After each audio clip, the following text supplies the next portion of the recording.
Let's bring them on, ladies and gentlemen.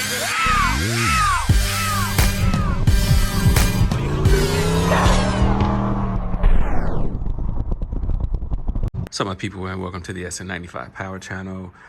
Just a quick update on some progress with the turbo SN95.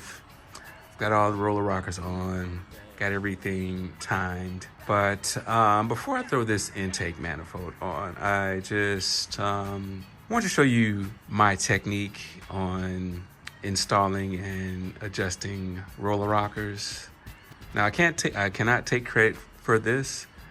Big shout out to my man Woody, aka Ford Strokers, aka Small Block Ford Building, sbfbuilding.com.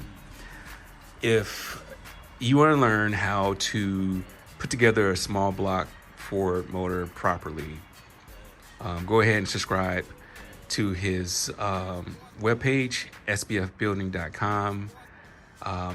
Woody is very known in the small block Ford community, basically the push rod community, not just small block Ford. You know, he pumps out those 363s, any kind of stroker kit.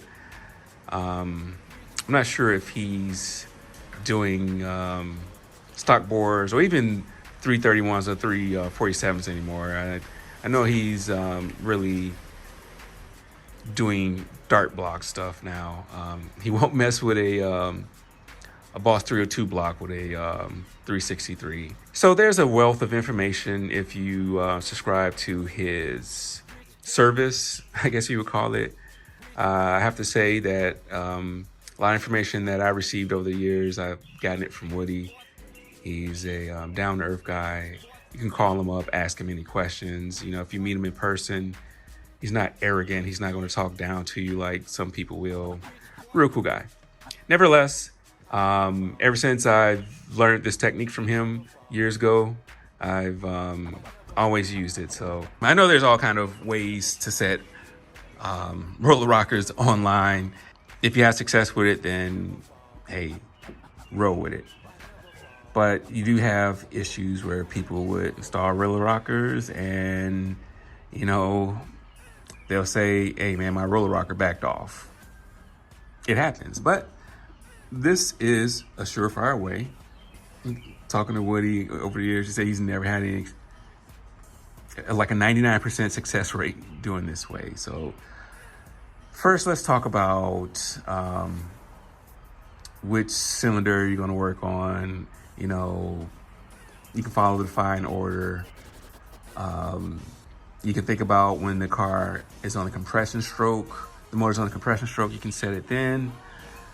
So right now, we're just going to start with number one. The exhaust valve just closed and the intake valve just closed. So let's back this up. Try to do this with one hand. Let's get it right before it's on a compression stroke and the exhaust valve is at max lift. All right, so exhaust valve, sorry about that. Exhaust valve is at max lift. It's starting to close. Let's see if I can get a better camera angle on this. You really can't see the action. Maybe this is a better way. So the exhaust valve is starting to close. Exhaust valve is closed. Intake is going to open.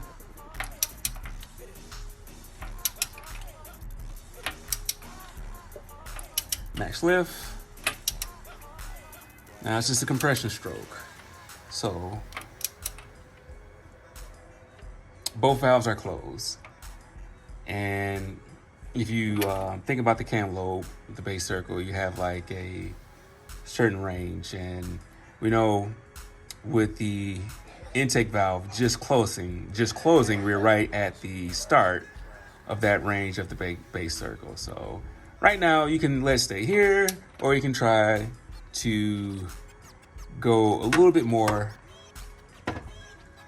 on the crank. You're not going to see anything move because we're on the base circle. So just a little turn. And I'm somewhere in that range in the base circle. So I'm ready to set both of these. Let me just run through this real quick on how I like to set it. All right, so I've already set these, but I'm gonna back this off and redo it for you guys. Now, if you've seen the video, you can go check it out if you haven't, of me installing these Airflow Research Enforcer heads. You would have seen Kim and myself install these and the technique that I use. But, hey, Miss Parker. If you would have seen the video, if you watched the video, you would have seen us install these. And now we are just going to, thank you. Now we're just going to get zero lash. And, you know, zero lash, you know, people will spin push rod, get their mix going, however you want to do it. But I just, loosen these up.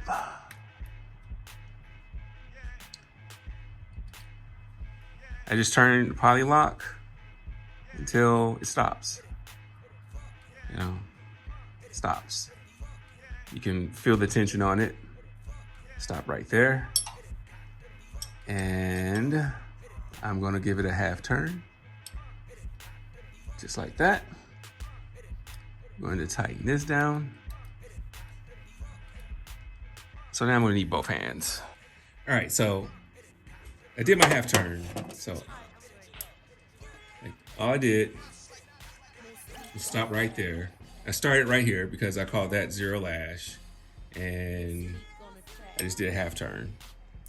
I tightened this up. So now I'm about to tighten it up some more. So I'm still not letting this move. I just tighten that up just a little bit. So now I'm going to come back counterclockwise on the wrench while I'm going clockwise on the little center of the poly lock. So it's kind of going to be like that kind of motion. So I'm going to go back from 9 o'clock. This is at 3 o'clock. This is at 9 o'clock. I'm going to take this wrench right here and go back to 8 o'clock while I keep turning the ratchet. So I'm gonna keep turning. So I went to about 8 o'clock. So now I want to go back to 9 o'clock and everything's going to turn in the same direction. So this is going to continue to turn towards 4 o'clock. This is going to go back towards 9 o'clock. Just like that. So now this poly lock is set. I don't ever have to worry about it coming out because it's in there properly. Now, if you do it a different way, you've had success with it, then that's fine. I'm not knocking it. I'm just giving you the way I've done it over the years, and my man Woody at Four Strokers. Now, for me, anything he says is gospel because this guy has done it all. He's probably built more motors than pretty much all of my subscribers combined. So I take his word for it, and like I said, I've never had any issues. So you've done this one. Well, let's do the other one real quick, because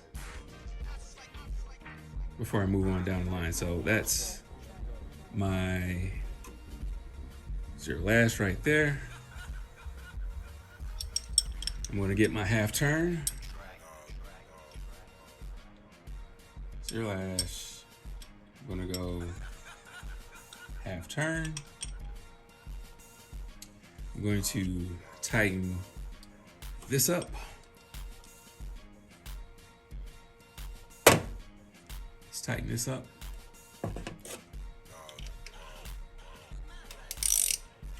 Just gonna put a little pressure on it, that's all. I'm not really cranking down on it, I just snugged it. Now I'm gonna do that like I'm breaking the bat over my leg action. So I'm gonna go here and then Now I'm gonna go move everything in the same direction, like that. That's it. So, with roller rockers, getting in alignment is one of those things you're gonna have to fight with. So if you like following the firing order, the number 3 valve is already open and it's just about to close. So let's take a look at that. It's just about to close. So it's closed. So technically it's on the base circle, but it's at the starting range of the base circle. So I could give it a little bit more turn right there, and it's set. Both valves are closed. It was on a compression stroke. So now you can set this. So let me redo it for y'all.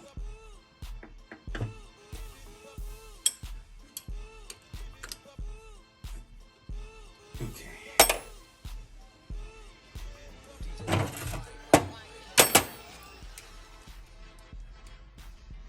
So you can follow the firing order. You can run down the line. It's up to you. I like following the firing order personally. So it's loose, wiggly. I got it right into the poly lock. Just get some tension on it. And if you still think it's too loose, if it's not enough for the preload taking off, then turn it a little bit more if you want. But I just kind of do it right where I feel the tension. So felt the tension. I'm gonna give it this half turn.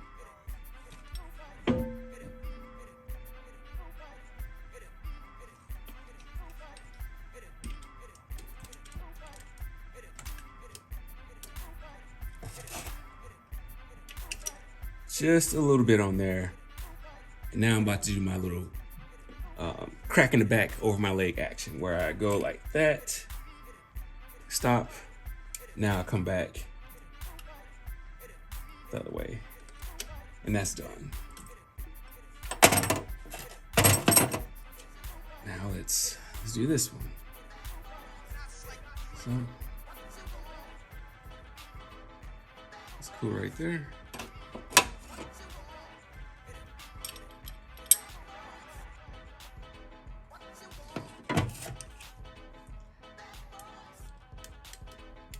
Run that in.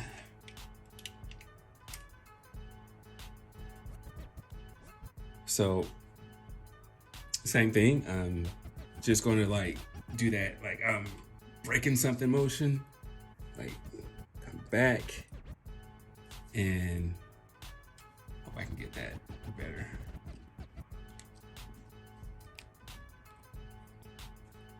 And so I've already cracked it back like that. Now I'm about to move everything in one direction.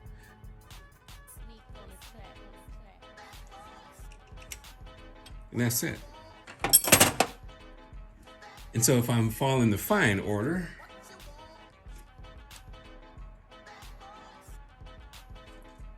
you'll notice that the number 7 lifter, it's open. And so I'm gonna crank the motor over. It just closed. Now I'm just gonna maybe a quarter turn on the crank, and that's it. I'm happy where it's at right there. And so what I'll do, I would just go over to the other side and repeat the process. So I'm gonna button this up. I actually want to run some ARP studs on the lower intake manifold, but I just rock with what I have this year. I'm at the point now where I'm so late on everything. I need to get this car back together just as soon as possible, because June 11th is going to be here in the blink of an eye, and the car is at this state now. Granted, the good thing is there's no major things that need to be done to it. It's just reassembling some brackets, putting the top half of the motor back together. And the tune shouldn't be it shouldn't be too much of a difference tune-wise. So I won't have to spend much time trying to get data or anything like that. So hey, I really appreciate y'all. Hopefully I can see and meet some of you this year at some of these events. Like June 11th, we'll be at the Iowa Mustang Club. They have their Mustang Invasion. June 10th, we'll be there. What else? I guess the next big thing after that is Mustang Week, June 25th. We'll be down there probably that whole week. So hope to see y'all there. Tickets were on sale. I don't know if they're sold out or not. So hopefully, if you're going to participate, you got your tickets.